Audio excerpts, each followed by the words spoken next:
back as promised to talk about the hip hinge. So what is a hip hinge? So essentially a hip hinge is just this movement of bending forward from the hips and straightening back up again. So why do we want to have a look at this movement first? It's a movement basically that we use it all the time in training. You guys quite often are required to come and get into this bent over position, either holding it or transferring through it. More importantly even that, we use it in everyday life all the time. Every time you go to pick something up off the ground, it's essentially a hip hinge.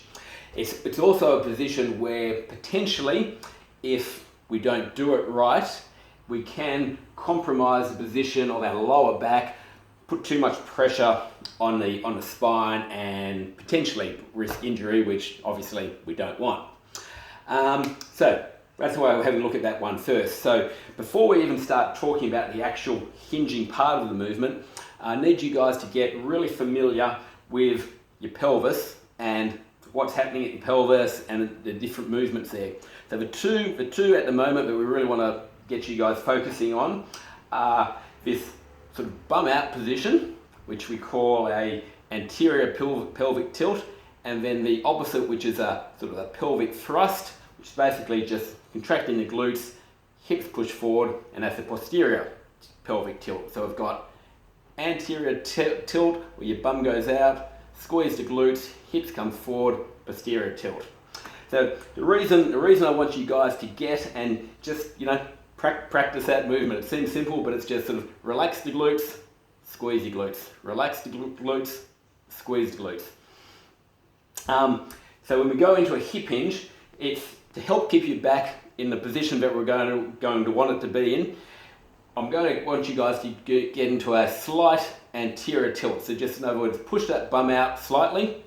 Then from there, we're just basically bending forward from the hip and lower back region. So I'm just tilting forward, get nice and square to the camera, coming forward.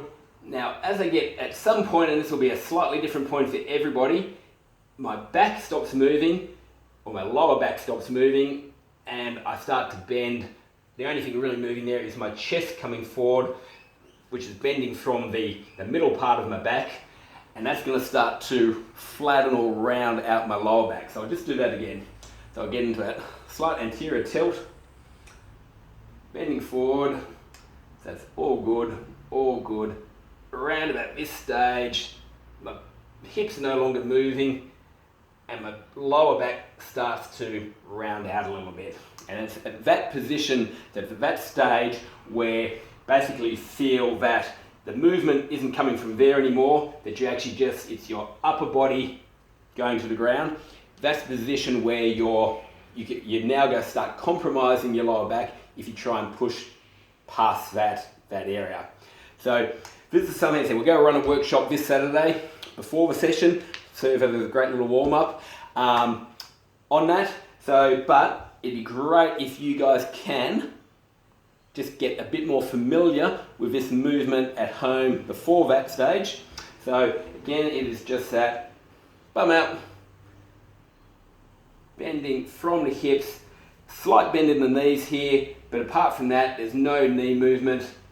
Just get to that point where you feel you're no longer creating the movement from around the pelvis there, straightening back up. Okay, it's that simple.